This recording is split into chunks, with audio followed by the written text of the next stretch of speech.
Jewe nitwa Colonel de Police Minani Jovinye nkaba ndi Commanda de la Police Antidrogue.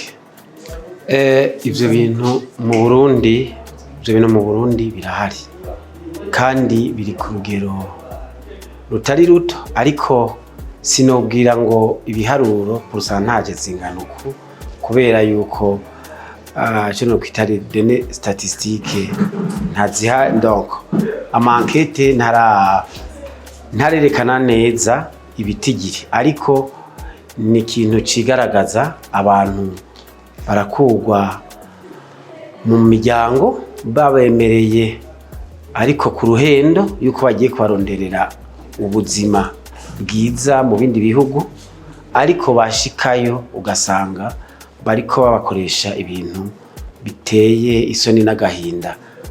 Aha novuga nk'abagenda ugasanga bace batwara mu kubakoresha ibintu by'ubuhumbu, icyo no kwita exploitation sexuelle. Hari abaca batwara mu bikorwa biruhisha, hariho n'abakubagurwa mu ibi bikorwa byo mu ngo. Muramaze kuvyumva nko misi yahera abajaza Omani, mwarumva ko baguma batera induru ko bafashwe nabi. Rero sagasesheshwa rumuri byama vyabaye, abantu bararenga imbibe bakaji Tanzania bibaza ngo bagiye kurondera amafaranga, ariko nayo mafaranga bayakorera bagahembwa kuyiyambugwa no gukubitwa no gukubagurwa, ugasanga bagarutse mu gihugu bikoreye amaboko. Murabona ko igihugu kiragira utwigoro twinshi, kubera igihugu cyamaze kubona yuko hari abantu baza baraja mu ivyo bihugu byo hanze kugira ngo barondere ubuzima bwiza. Igihugu niho cyakiye gikora amatière de diplomatie, barashaka kurondera ubuzi mu makungu. Hama mu gihugu ubu hariho ama association ajeje kurokita abo bantu baja gukora hanze, bigaca bituma rero iyo bagiye hanze bagaca bakora mu ma conditions ari légale. Donc ivyo byo kuca baba maltraité, urumva yuko bica bigabanuka. Icyo kwita aba trafiquants des êtres humains baba bafise amantene hose.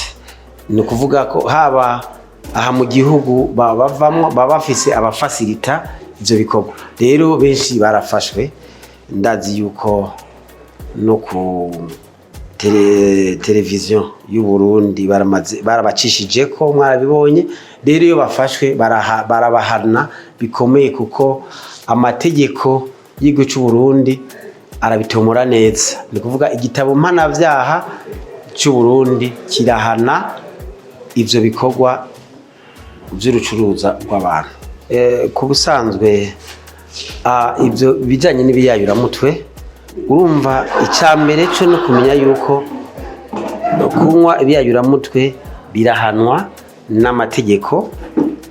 Code penale y'u Burundi muri article yayo y'amajana 510 niho novuga ibihera ko mu guhana ivyaha bijanye n'ibiyayuramutwe.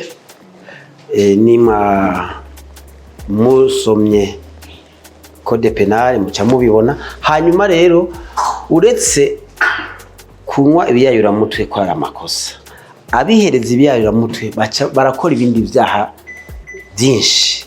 Hariho ubusuma, hariho amaviole, hariho gutera amakaci. Urumva yuko ibihano rero bica bitandukana bivanye n'izo ngaruka mbi z'ibindi vyaha baciye bakora bitewe no n'ibiyayuramutwe. Ariko kandi uretse guhana, hariho ibikorwa byo gukinga ivyo nywa by'ibiyayuramutwe. Murabona no mu iki kigo turimo, burya iki kigo cyagiye kugira gishobore gukinga, gishobore no gufasha abantu bihereza ivyo biyayuramutwe. By'ukuri nk'inyamiramabi kandi tujejwe igisata cyo kugwanya ibiyayuramutwe, abantu iyo bafashwe turakurikiza amategeko nk'uko igihugu cy'u Burundi cyashizeho. Rero iyo bishitse umuntu agafatwa akaja mu bihano akamara ibihano.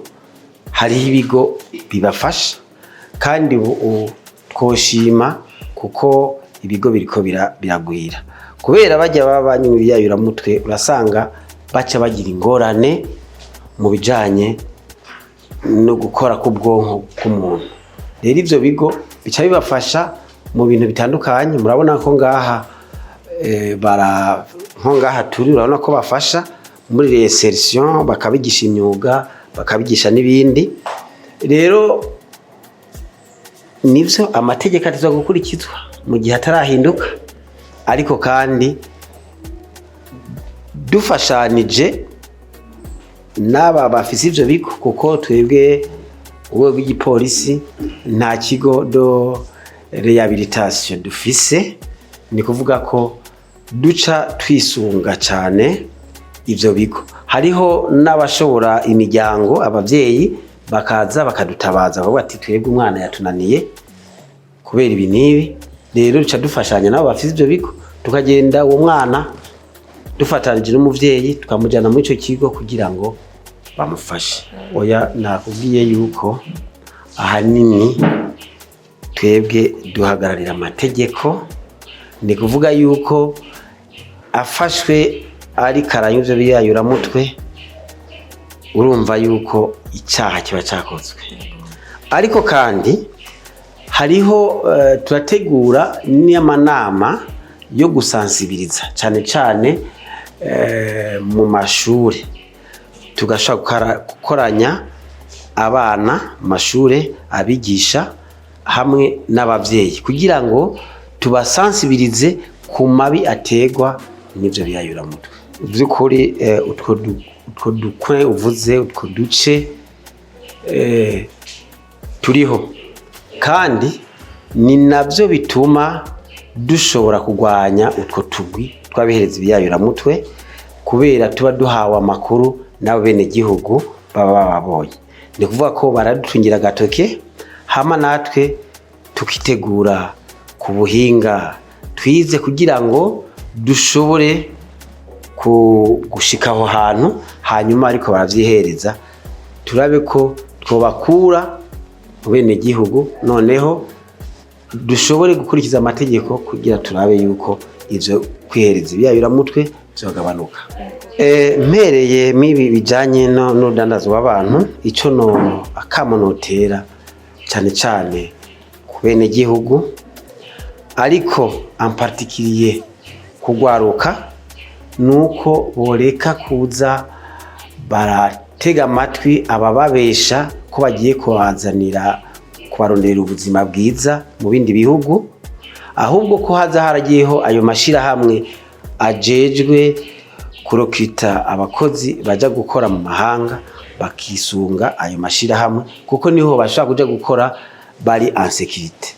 Kubereza ibiyayuramutwe naho nomenyesha yuko kwihereza ibiyayuramutwe ari freo nini cyane iriko iratuma ugwaruka ruja mu nzira twokwita zotera ingorane igihugu, kubera yuko abihereza ibiyayuramutwe icambere nta kintu baba bacibanga. Ni kuvuga ko bashobora guca bakora n'ayandi mabi kuko ubwonko bw'iwabo buba bwamaze guhindukira. Ikindi kandi urumva ko ni gwagwaruka gwejo gokoreye igihugu kugira gitera imbere, none urumva yuko abokoreye igihugu barononekaye. Rero jewe nosaba cyane cyane mu miryango, abavyeyi bagahaguruka indero y'ugwaruka, bakereka abana babo yuko kwihereza ibiyayuramutwe ari ikintu kizana ingaruka mbi, haba kubihereza ibiyayuramutwe, haba ku muryango arimwo, haba mbere no ku gihugu, kuko ni ikintu kibangamira n'ubutunzi, kuko kugira ngo igihugu gishobore kubigwanya cya gikoresha uburyo bwinshi. Rero notera kamo yuko abantu bose buba mobilize kugira ngo bagwanye ivyo biyayuramutwe, aho babonye ababinywa ariko na cane cane n'ababidandaza, kuko ababidandaza burya cane cane nibo bagisibije, kuko mu gihe abo bana bacu batoba bafise aho bashobora kubigurira urumva ko batashaka kuvyihereza. Mbo icambere, ihangiro ya mbere nuko duza gukurikiza amategeko, mbere ico no kwita tugashira muri gere. Hama ica kabiri, twarihaye ihangiro ryo kurondeza amakuru yose ashoboka kugira ngo abo bantu bashobore gufatwa, utwo tugwi tudutuze. Ica gatatu c'ihangiro twihaye ni ukugira amanama yo gusansibiriza abantu ku bijanye n'amabi ategwa n'ivyo biyayuramutwe.